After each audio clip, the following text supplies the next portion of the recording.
कि खारन हारिसे मैं अलायदिम रायजो राजानि फारसेनिफ्रायबो जोंनियाव हिसाब निकासा क्लियारमोन यूपीपीएल दिल्लीनि एग्जिट पोलाबो मिनिस्टर का डिमांड नहीं है बीटीसी में बीटीसी को डेवलप एमएलए इलेक्शनावहाय यूपीपीएलआ जेनखांनायनि उनाव प्रेस मिटनि गेजेरजों दिफेन बर'सा मा फोरमायखो आरो मा बुंखो नोंथांमोना नैबे भिडिअनि गेजेरजोंहाय नायनानै लानो हागोन आरो गोबां खोथा जेननायखौ लानानै बिथाङा फोरमायनाय जोङो नुनो मोन्दों आरो खायसे खोथाफोरखौ मख'नानै बिथाङा फोरमायदों नोंथांमोना भिडिअखौ नायनानै ला बेनिफ्राय बेसेबां गनायजाथाव आरो बेसेबां गनायजाथाव नङा नोंथांमोना कमेन्टआव फोरमायहरनो हागोन बेराफारसेथिं जिहेतु बीपीएफ दोलोआ मोनजि मासियाव देरहानो हाबाय फुल पावाराव फैबाय दा बीपीएफ दोलोआ 5 इयार्सआवहाय मा मावगोन आरो मा मावनो थांगासिनो दङ बेखौ फोरमायदों बीटीसीनि चिफ मंगना हाग्रामा महिलारि सारा नोंथांमोना नैबे भिडिअखौ नायोब्ला मोनथिनानै लानो हागोन आरो बुजिनानै लानो हागोन मिनिस्टर का डिमांड नहीं है बीटीसी में बीटीसी को डेवलप करना है ये एक नंबर प्रायोरिटी इसका बाद मंत्री पहले बीटीसी में जो समस्या है लैंड का हो रास्ता का हो एजुकेशन का हो बा ये हेल्थ सेक्टर में जितना भी जो प्रॉब्लम है उसको समाधान करना एक नंबर प्रायोरिटी मैंने ये मैसेज भेज दिया दिसपुर में भी भेज दिया दिल्ली में भी भेज दिया मंत्री नहीं देने से भी हो जाएगा हमको ये काम करने के लिए हमको प्रायोरिटी मिलना चाहिए बस बीटीसी का फंड बढ़ाना चाहिए बीटीसी का फंड बढ़ाना चाहिए बजट बढ़ाना चाहिए और सेंट्रल का स्कीम दिसपुर का स्कीम हमको प्रायोरिटी मिलना है बस सर जो बीटीसी से जो एमएलए जीत के आए तो आपको उनको क्या बोलते कौन जो एमएलए नए एमएलए नया एमएलए काम करेगा काम करना है काम करो पब्लिक ऐसे वोट नहीं दिया है आपका ऊपर में बहुत भरोसा है आपका ऊपर आपको विश्वास करके पब्लिक ने वोट दिया आपको सिखा दिया अभी आप पब्लिक के लिए काम करना है थैंक यू सोंदो मा सोंदो हुदआ कि কি কাম কৰিবলৈ বাকি আছে মানে আমি ডিপাৰ্টমেণ্ট ৰিভিউ মিটিং কৰিম গোসাইগাঁও হিচাপে কৰিব কোকৰাঝাৰ হিচাপে কৰিব বাক্সা হিচাপে কৰিব এনেকুৱা ৰিভিউ মিটিং কৰিলে PWD ক'ত কি হৈ আছে হোৱা নাই মই ৰিপৰ্ট পাম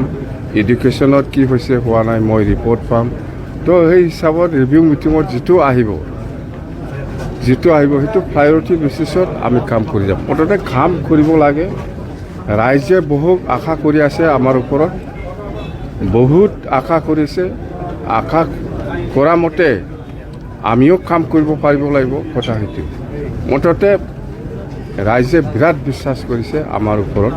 বিশ্বাস কৰি পেলাই এনেকুৱা আমি ৰিজাল্ট পাবলৈ সক্ষম হৈছে তো ৰাইজে বহুত ধৰণৰ সমস্যাৰ কথা কৈছে সেইবিলাক সমস্যাটো মুঠতে আমি কৰিম সমাধান কৰিম শপত গ্ৰহণ 12 তাৰিখত হ'ব প্ৰাইম মিনিষ্টাৰ ডাঙৰীয়া বা অমিত শ্বাহ ডাঙৰীয়া হোম মিনিষ্টাৰ আহিব বুলি আমাক জনাইছে যেন হওক আমিও থাকিম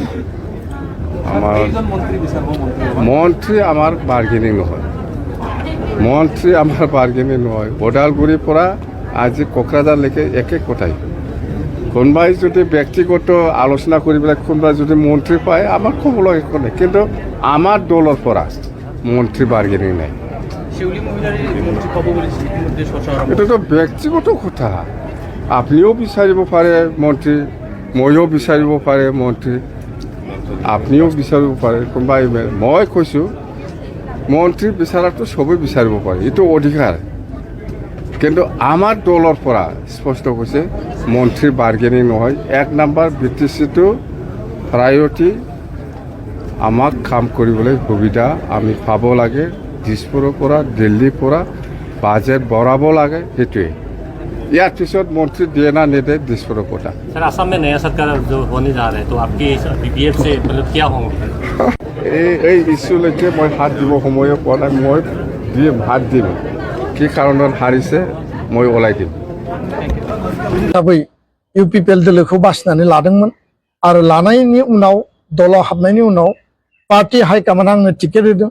आंनि सायाव बिसास लाखिनानै आरो बेबायदिनो आङो बिसायख'थियाव बाहागो लाबाय आरो देरहानायनि पूर्ण पर्याय उदालगुरि विधानसभा समष्टियाव यूपीपीएल दोलोआ जे देरहागोन बेखौ जोंनि अपोनेन्ट पार्टी बीपीएफआबो गिदोंमोन बिथांमोनाबो सानदोंमोन जे बेयाव इउपिपिएलआनो देरहागोन होननानै रायजो राजानि जिखिनि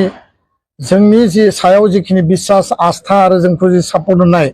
बे रायजो राजानि फारसेनिफ्रायबो जोंनियाव हिसाब निकासा क्लियारमोन इउपिपिएल दोलोनि एग्जिट पलाबो बेखौनो बुंदोंमोन जे जों उदालगुरि विधानसभा समस्तियाव देरहागोन खिन्थु बहाबा नङा बहाबा लेप्स थालांबाय गोरोन्थि थालांबाय मावबावनांगौ थालांबाय रायजो राजानि खाथियाव थांबावनांगौ थालांबाय आरो थांनाय परिबेसखौ जों एनालाइज खालायोबा बे समस्तियाव एसे दाबि धमकिबो जादों जोंनि गारि गुरा बुफायदों जोंनि दा बे बिसायख'थिनि उनाव रिजाल्टआ फैबाय बे रिजाल्टआव जोङो खम भट मोननानै जों देरहानो हादिया आरो बिपिएफ हान्जानि बिजाथि बिथाङा देरहालांबाय दा दिनैनि बे समाव जोङो बेखौनो बुंनो नागिरो जे थांनाय बिसायख'थियाव इउपिपिएल दोलोआ उदालगुरि समस्तियाव जों जेनदोंब्लाबो प्राय 15,000 जों भट थांनाय काउन्सिल इलेक्शननिख्रुइ जों बारा भट मोनदों आरो एन्टायार बिटिसिनि 15टा समस्तिनि विधानसभा समस्तिनि भटनि पेटार्नखौ जुदि इउपिपिएल पार्टिनिखौ नायोब्ला उदालगुरि विधानसभा समस्तियाव जोंनि भट बांनायनि संख्या बारा आरो बेखायनो बहाबा नङा बहाबा माबा नङा माबा एसे एनै जोंनियाव खामानि मावनो थाबावबाय बहाबा लेप्स थाबाय आरो जिहेतु दुलाराय बर' फरायसा आफादाव आङो आफादगिरि हिसाबै बिबान मावदोंमोन बेनि उनाव बिदाय लानानै बे बिसायख'थियाव हारिनि इस्यु जेंना जेंसि एजेन्डा आरो गुबुन गुबुन हारि माहारिनि जौगानायनि खौसेथिनि आरो जोंनि थांना थानायनि इस्युफोरखौ ज' लानानै हाबा मावलांनायनि मोनसे सिन्ता आरो परिकल्पनाजों पार्टियाव हाबनानै आरो पार्टियाव हाबनायनि उनाव पार्टिया आंनो टिकेट होदोंमोन आरो पार्टिया टिकेट होनायनि उनाव जों जेला इलेक्शनखौ बेयाव फिल्डआव ओंखारो खोब खम सम 15निफ्राय 20 दिन सम जों मोनदों आरो बे खम समाव 30%सोल' जायगाखौ जोङो कभार खालामनानै बिजाथि हिसाबै आङो गिदिंनो थाखाय सम मोनदों प्राय 70% जायगायाव केन्डिडेट हिसाबै जिखिनि हाबैबावनांगौमोन बे समा थोस्लाबाखसै आरो ओरैनो इन जेनेरेल नायोब्ला पार्लियामेन्ट इलेक्शन विधानसभा इलेक्शनाव केन्डिडेटआ मोनफ्रोमबो गामि सुबायाव हाबैनो हानायाबो सम्भब नङा फर्मेल जिखिनि केम्पेइननि टाइम 11टा दिनल' होदोंमोन आरो बेनिखायनो गोबां रायजो राजाया हास्थायदोंमोनब्लाबो जोङो बाहागो लानो हायाखै नाथाय दलनि जोंनि पार्टिनि कर्मीफ्रा मावहैदों लोगो हमहैदों रायलायहैदों आरो बे बेलायाव जि जेननायनि बा रायजो राजानि जि जनादेश बेखौ जोङो एक्सेप्ट खालामदों आरो गोदानै फैबाय थानाय समाव हाबा मावलांनायनि थाखाय मा मा परिकल्पना जों लानांगौ बिनि थाखायबो जों दिनै एसे पर्यालोचना खालामबाय उननि लेभेलाव प्राइमारि बुथ लेभेलाव रायलायगोन ब्लक लेभेलाव रायलायगोन आरो रायलायनानै बबे बबे कारनाव जोङो जेननो गोनां जाखो बिनि थाखाय गासैबो एनालाइसिस खालामनानै जोङो इयुननि हाबाफारिफोरखौ मावलांनायनि थाखाय जोङो थिग खालामगोन आं बेखिनि खोथाखौनो बुंबाय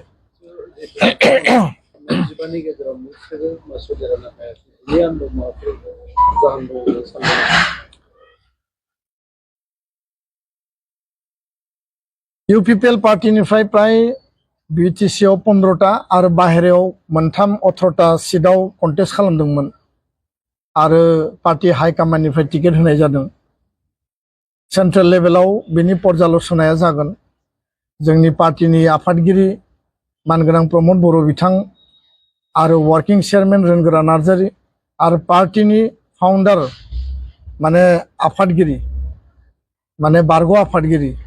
आरो दोलोनि माने सिनियर मोस्ट दैदेनगिरि इउजि ब्रह्म बिथांमोननि लेभेलाव बे पर्यालोचनाया जागोन जिहेतु आं पार्टीनि सासे साधारन सोद्रोमा आरो पार्टीयाव आं गोदान गतिके माखासे सोंलुनि फिननायखौ आं होजोबनो हानाय नङा आरो पार्टीनि जायफोर मिरुनि दैदेनगिरिफोर दङ बिथांमोननि गेजेराव जोंनि जिल्लाफोरखौ लानानै जेला पर्यालोचना रिभिउ मिटिं जागोन बिनि सायाव बिथांमोना बिनि रिप्लाइखौ होगोन आंनि फारसेनिफ्राय जोङो बेखौल' बुंनो सानो जे जिहेतु जों हारसिङै गेलेदोंमोन जोंहा जिहेतु एलायन्स गैयामोन हारसिङैनो जों शक्तिशाली भाबै बे इलेक्सनाव जों बाहागो लादोंमोन आरो देरहानो थाखाय जों नाजादोंमोन रायजो राजानि बिश्वास आरो सापर्टखौबो जों मोनदोंमोन किन्तु बिजेपि आरो बिपिएफ जिहेतु एलायन्स दङमोन आरो एलायन्स थानायनि थाखाय बिथांमोननि भटनि संख्या अट'मेटिकेलि बारा जाखायो थेवबो जोंनियावबो माखासे परिकल्पना दङमोन माखासे बेबायदि प्लेनिं पलिसि दङमोन जायनि गेजेरजों एलायन्सजों सोरबाया इलेक्सन गेलेबाबो जों हारसिङैनो देरहानो हानायनि माखासे शक्ति गोहो जोङो बेबायदि माखासे मेकानिजम तयार खालामदोंमोन किन्तु रायजोनि जनादेशआ जोंनि फेभराव फैयासै रायजोनि जनादेशआ एलायन्सनि मित्रजोतनि फेभराव थांबाय आरो दिनै जों जेननायखौ गनायनानै लादों किन्तु बे जेननाया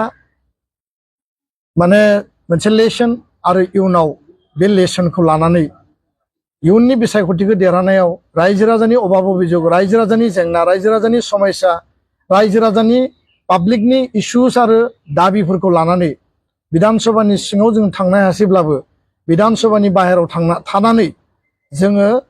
फैबाय थानाय जि गोदान सरकार बे सरकारखौ जोङो बाहेरनिफ्राय दाबि दैखांगोन इस्यु एजेन्डाखौ रिजल्भ खालामनो थाखाय जोङो आवाज होगोन पाब्लिकनि जिखिनि ग्रिभेन्सेस दङ बिथांमोननि जिखिनि अभाब अभियोग दङ बेखौ प्रतिश्रुति होनाय बायदि इस्ताहाराव होनाय बायदि मावफुंनांगौनि थाखाय जों दाबि दैखांगोन आरो बेखिनिखौनो फोरमायबाय आरो गोदान सरकारखौ जोङो वेलकाम खालामदों कारन आसामनि बिधान सभानि बिसायख'थियाव आसामनि रायजो राजाया जि जनादेश होबाय जों बयबो गनायनांगोन बेनो गणतन्त्रनि नियम आरो बे गणतन्त्रनि नियमनि आधाराव रायजो राजाया जि जनादेश होदों आरो जनादेशनि आधाराव दिनै मित्रजोतआ आसामाव एनडिए सरकार बानायनो थांगासिनो दङ बिथांमोनखौ आं वेलकाम खालामदों